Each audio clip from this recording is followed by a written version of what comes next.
ఓ cinema premiere show జరుగుతుంది. ఆ గదిలో 150 మంది దాకా ఉన్నారు. ఇంటర్వెల్ కి వచ్చేసరికి అందులో 100 మంది వెళ్ళిపోయారు. క్లైమాక్స్ కి వచ్చేసరికి కేవలం 20 మంది మాత్రం మిగిలారు. వాళ్ళ కళ్ళమడి నుంచి ధారాపాతంగా నీరు కురుస్తూనే ఉంది కన్నీరు. తర్వాత రోజు రివ్యూ రైటర్లకు ఆ షో చేశారు. ఎన్నో సినిమాలు చూసిన ఆ రివ్యూ రైటర్లు ఆ సినిమా చూసిన తర్వాత ఆలోచనలు పడిపోయారు, ఏం రాయాలా అని చెప్పి. ఆ సినిమా రిలీజ్ అయిన తర్వాత ప్రపంచం మొత్తాన్ని ఆలోచనలు పడేసింది, విషాదంలో ముంచెత్తింది. ఇంతగా సినిమా ఏంటంటారా? షిండర్స్ లిస్ట్. ఆ డైరెక్టర్ స్పీల్బర్గ్. ఈ సినిమా తెరకెక్కించడం వెనకాల స్పీల్బర్గ్ పెద్ద ఎమోషనల్ జర్నీని చేశారు. తనను తాను దాటుకుని, తన కన్నీళ్లు నాపుకుని, చరిత్రలో కలిసిపోయిన ఓ కారు చీకటి లాంటి ఘటనని, దాన్ని దాటి వచ్చిన ఓ వెలుగురేఖ లాంటి నిజాన్ని మనం ముందుంచడానికి చాలా కష్టపడ్డారు. ఈ జర్నీ ఫిల్మ్ మేకర్స్ కి ఖచ్చితంగా ఇన్స్పిరేషన్ ఇచ్చేది. అదే ఈ రోజు మన స్టోరీ. అవి స్పీల్బర్గ్ ఈటీ అనే పెద్ద మెగా హిట్ ఇచ్చిన రోజులు. స్టూడియోలన్నీ ఆయన చుట్టూడా తిరుగుతున్నాయి. ప్రపంచం మొత్తం ఆయన గురించే మాట్లాడుతుంది. ఆయన మనస్సు ఆనందంగా లేదు ఇంత పెద్ద హిట్ కొట్టినా కూడా. అందుకు కారణం రిచర్డ్ అటెన్బరో డైరెక్ట్ చేసిన గాంధీ సినిమా. 1983లో ఆస్కార్ బెస్ట్ డైరెక్టర్ కేటగిరీలో అటు ఈటీ సినిమా ఇటు గాంధీ సినిమా రెండు నిలిచాయి. చివరికి గాంధీ సినిమాకే ఆస్కార్ వచ్చింది. దాంతో ఇదంతా కూడా స్పీల్బర్గ్ ని ఆలోచనలో పడేసింది. గాంధీ సినిమాకున్న ప్రత్యేకత ఏంటంటే అది నిజీవిత సంఘటనల ఆధారంగా తయారైన సినిమా, అదేవిధంగా మానవ భావోద్వేగాలు ప్రధానంగా తయారైన కథ అని. తన కూడా అలాంటి సినిమా చేయాలి అనుకున్నారు. ఆ టైంలో ఆయన ఒక నాన్ ఫిక్షన్ నవల అట్రాక్ట్ చేసింది. ఆ నవల పేరు షిండర్స్ ఆర్క్. తన మిత్రుడు మార్టిన్ స్కోర్సెస్ దగ్గర వెంటనే వెళ్ళాడు. ఈ నవల గురించి చెప్పాడు, ఈ సినిమా గురించి వివరించాడు. నువ్వే డైరెక్ట్ చేయాలన్నాడు. ఇప్పుడు మార్టిన్ స్కోర్సెస్ ఓ మాట అన్నాడు, నేను ఈ సినిమాని తీయగలను, కథని కంటెంట్ ని రిప్రజెంట్ చేయగలను, కానీ పర్సనల్ టచ్ అయితే ఇవ్వలేను, ఎందుకంటే నీలో జ్యూస్ మూలాలున్నాయి, కాబట్టి నువ్వుతోనే దాన్ని న్యాయం చేయగలవు అన్నాడు.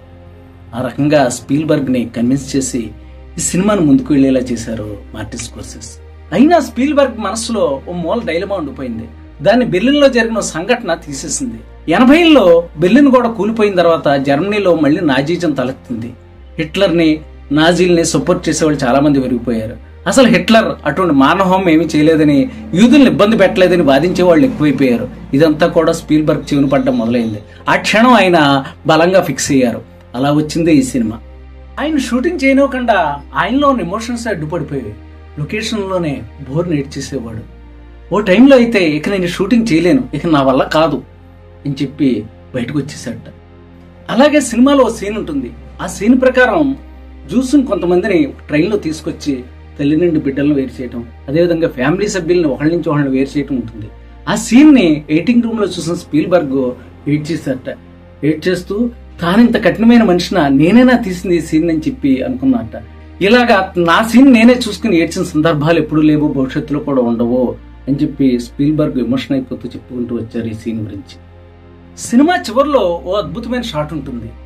ఆ సీన్ లో స్పీల్బర్గ్ షిండ్లర్ కి నిజీవిత నివాళిచ్చారు. ఆ షాట్ లో ముందుగా షిండ్లర్ చేత రక్షింపబడ్డ వాళ్ళంతా కూడా మెల్లిగా అలా వెళ్తూ ఫేడ్ అవుట్ అవుతారు. తర్వాత కొన్ని దశాబ్దాల తర్వాత ఆ షాట్ ఓపెన్ అవుతుంది. బ్లాక్ అండ్ వైట్ గా ఉన్నదంతా కూడా, సీన్ అంతా కూడా కలర్ఫుల్ గా ఓపెన్ అవుతుంది. మారణ హోమం నుంచి షిండ్లర్ చేత రక్షింపబడ్డ సర్వైవర్లందరినీ కూడా రప్పించాలన్న ఆలోచన ఆయనకి ఆ సీన్ తీయడానికి ముందు 15 రోజుల ముందే వచ్చింది.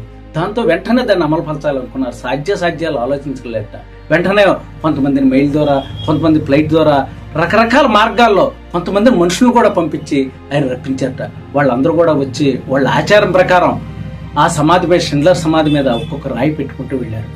ఎప్పుడు గాని సినిమా జీవితం రెండు కలిసిపోవడం అనేది జరగదు. అది సినిమాలో జరిగింది. చాలా మంది డైరెక్టర్లు కలర్ఫుల్ గా తీయాలనుకుంటారు, ఎమోషనల్ గా తీయాలనుకుంటారు, కానీ ఒక నిజమైన ట్రిబ్యూట్ ఇచ్చే సినిమాలాగా ఎవరు తీయాలనుకోరు. ఆ పని స్పీల్బర్గ్ చేశారు. అందుకనే ఆ సినిమా మనకి చరిత్రలో నిలిచిపోయింది. సినిమా అంతా బ్లాక్ అండ్ వైట్ లో తీస్తూ ఒకే ఒక షాట్ లో పాపని కలర్ఫుల్ గా చూపెట్టాడు. ఆ సీను వరల్డ్ బెస్ట్ సీన్ లో ఒకటిగా నిలిచింది. Most powerful and impactful scene అని ఇప్పటికీ Hollywood media, film schools, cinema ప్రముఖులు ఆ సీన్ గురించి అవకాశం దొరికినప్పుడు అలా మాట్లాడుతూనే ఉంటారు, చెప్తూనే ఉంటారు. ఫ్యాన్సీగా చేయటం, అందంగా చేయటం కోసం కాకుండా ఒక విషయాన్ని స్ట్రైకింగ్ గా చెప్పాలి అనుకున్నప్పుడు ఎలా చేయాలి అని చెప్పి చేసి చూపించారు స్పీల్బర్గ్. ఈ సినిమా తీసేనాటికి స్పీల్బర్గ్ కెరీర్ లో పీక్స్ లో ఉన్నాడు. అలాంటి టైంలో తీసిన ఈ సినిమా నిమిత్తం ఆయన రెమ్యునరేషన్ ఎంత తీసుకుని ఉంటాడు? గెస్ చేయండి. నిజం చెప్పాలంటే ఆయన ఈ సినిమా నిమిత్తం పైసా కూడా తీసుకోలేట. కమర్షియల్ గా వెలుగుతున్న రోజుల్లో ఇంత స్ట్రెస్, ఇంత పెయిన్ అనుభవించి స్పీల్బర్గ్ ఈ సినిమా ఎందుకు తీశారంటాడు? అందుకు కారణం ఆయన డైరెక్టర్ కావడం కన్నా ముందు ఒక మనిషి కావడమే. ఇది ఒక డైరెక్టర్ కావాల్సిన ప్రాథమిక లక్షణం అంటాడు ఆయన స్పీల్బర్గ్. ఇది ఖచ్చితంగా డైరెక్టర్లు అందరూ గుర్తుపెట్టుకోవాల్సిన విషయం. కేవలం $22 మిలియన్ ఈ సినిమా తీస్తే $322 మిలియన్ తెచ్చిపెట్టింది ఈ సినిమా. 12 ఆస్కార్లకు నామినేట్ అయ్యి 7 గెలుచుకుంది. ఆస్కార్ తో సమానమైన 7 బాఫ్టా అవార్డులు, 3 గోల్డెన్ గ్లోబ్ అవార్డులు, ఈ సినిమాకు వచ్చిన అవార్డులు లెక్కాపత్రం లేవు. అన్ని అవార్డులు వచ్చాయి. మసకబారిన మనుషులని అంతర్గత భావోద్వేగ చెమ్మని ఈ సినిమా బయటికి తీసుకొచ్చింది. అంతేకాదు మానవ వికృతి మనస్తత్వాన్ని జుగుప్స్తో భరించాల్సిన స్థితిలో ఓ వెలుగురేఖని ప్రసరింపచేసింది ఈ సినిమా. ఈ ప్రపంచం గొడ్డుపోలేదు. మనం జీవితపు అంచు నుంచి జారిపోతుంటే కొందరు అద్భుతమైన వ్యక్తుల అరిచేతులు పట్టుకోవడానికి సిద్ధంగా ఉంటాయి అనే ఆత్మవిశ్వాస ప్రకటన ఈ సినిమా చేస్తుంది. మరిన్ని అద్భుతమైన ఇన్స్పిరేషన్ స్టోరీస్ కోసం లైక్, షేర్ అండ్ సబ్స్క్రైబ్ మర్చిపోకండి.